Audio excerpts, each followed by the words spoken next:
विद्यार्थियों, इस चैनल पर आपका स्वागत है। आइए आज हम पढ़ते हैं धन पूर्णांकों के योग का नियम। तो धन पूर्णांकों के योग के नियम में पहला नियम होता है समवरक नियम। समवरक नियम। और समवरक नियम क्या है? देखिए, इसको लिखता हूं। दो धन पूर्णांकों का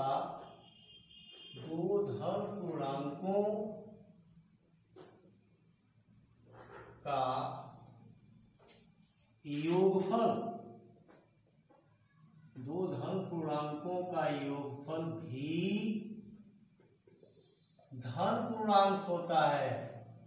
धन पूर्णांक होता है। धन पूर्णांक होता है।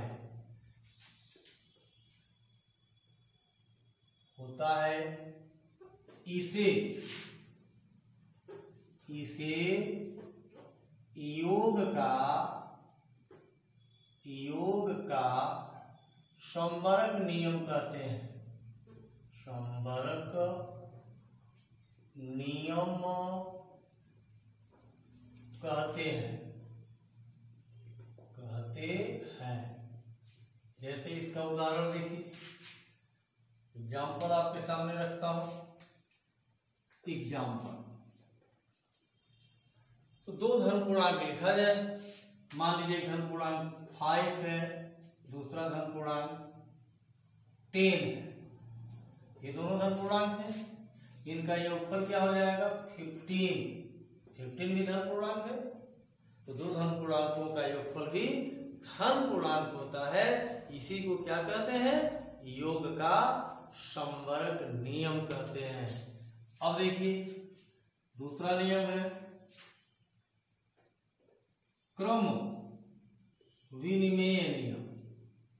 क्रम विनिमेय नियम। अब देखिए, क्रम विनिमेय नियम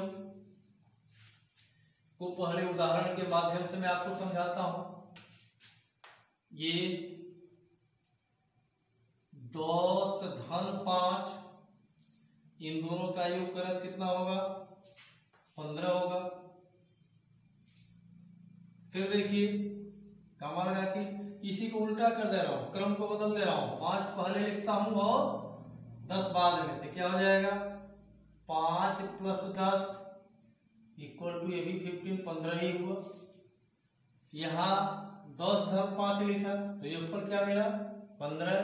यहां 5 धन 10 लिखा तो योगफल क्या मिला? 15। इसका मतलब इन दोनों का वैल्यू क्या है? बराबर। लास्ट में हम क्या लिख सकते हैं? अतः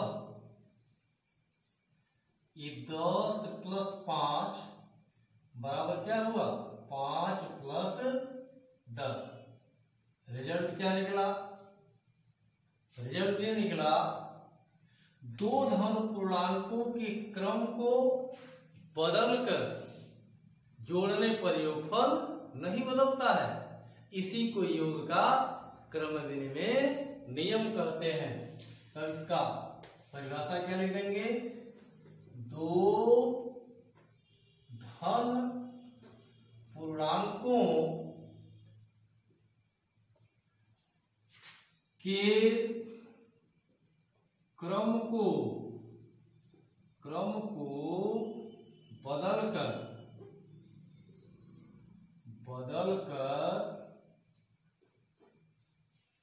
जोड़ने पर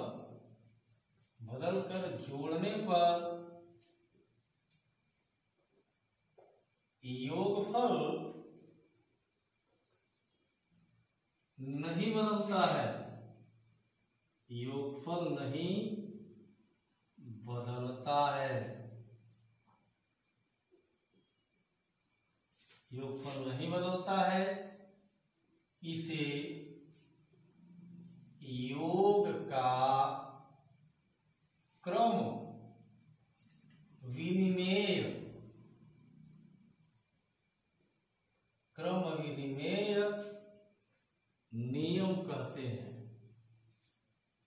नियम कहते हैं। जैसा कि उदाहरण पहले ही हमने दिखा दिया, 2 धन पूर्णांक 10 और 15 हमने लिया। 10 धन 15 बराबर क्या हो, 10 धन 5। 2 पूर्णांक क्या लिया, 10 और 5 लिया। 10 और 5 को जोड़ा, योगफल 15 मिला। फिर इसी का क्रम बदल दिया, 5 धन 10 लिख के योगफल किया, फिर 15 मिला।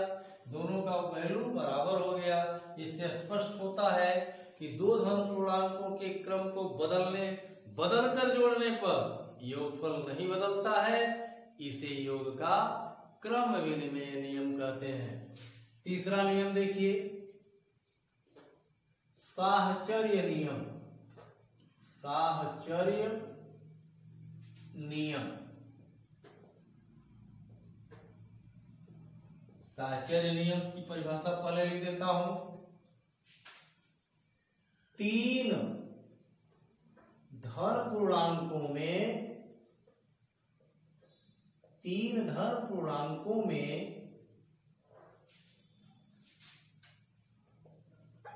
किन्हीं 2, 3 धन पूर्णांकों में किन्हीं 2 का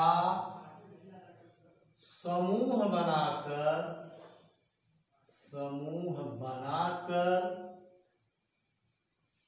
जोड़ने पर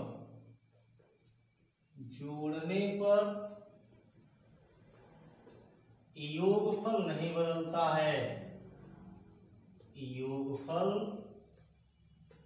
नहीं बदलता है। इसे योग का साहचर्य नियम कहते हैं। योग का साहचर्य नियम कहते हैं। आइए उदाहरण के माध्यम से हम इसको समझते हैं। एक उदाहरण यहां देता हूं। 3 धन पूर्णांकों को लिया जाए। मान लीजिए एक धन पूर्णांक 5 ले लिया, दूसरा ले लिया 10 और तीसरा ले लिया 15। इन तीनों को जोड़ना है तो 3 धन पूर्णांकों में किन्हीं 2 का समूह बनाकर जोड़ने पर, आइए 2 का समूह बना लीजिए। तो हम यहाँ 5 और 10 का समूह बना लिए, यानी इसको कोष्टक में लिख दिए। इन दोनों संख्याओं का समूह बन गया। अब योगफल हम करते हैं। देखिए इसका योगफल कितना होता है। आप अच्छी तरह जानते हैं, अगर किसी सवाल में कोष्टक है तो सबसे पहले हम किसको हल करते हैं, कोष्टक को हल करते हैं। तो पहले इसको जोड़ेंगे तो 5 धन 10 कितना हो जाएगा, 15। अब प्लस ये क्या है, 15। अब इन दोनों को जोड़ेंगे कितना हो जाएगा, 30। फिर देखिए 5 धन 10 धन 15, यही 3 संख्याएं लिखा। इस बार इन दोनों का समूह बना लिया। अब योगफल करेंगे तो समूह बनाने का मतलब पहले ये दोनों संख्याएं कोष्ठक में लिखी गई हैं। इसका मतलब पहले हम जोड़ेंगे इन दोनों को, उसके बाद तब इसको जोड़ेंगे। तो ये हो जाएगा 5 प्लस ये जोड़ेंगे कितना हो जाएगा 25 इक्वल टू, फिर अब दोनों जोड़ेंगे कितना हो गया 30। यहाँ देखिए इसका योगफल क्या मिला 30, 30 इसका भी योगफल मिला। समूह बदल गया कि नहीं बदल गया। यहाँ 5 और 10 का समूह लिया था, यहाँ 10 और 15 का समूह लिया गया। अलग अलग समूहों में रख कर जोड़ा गया तो योगफल नहीं बदला।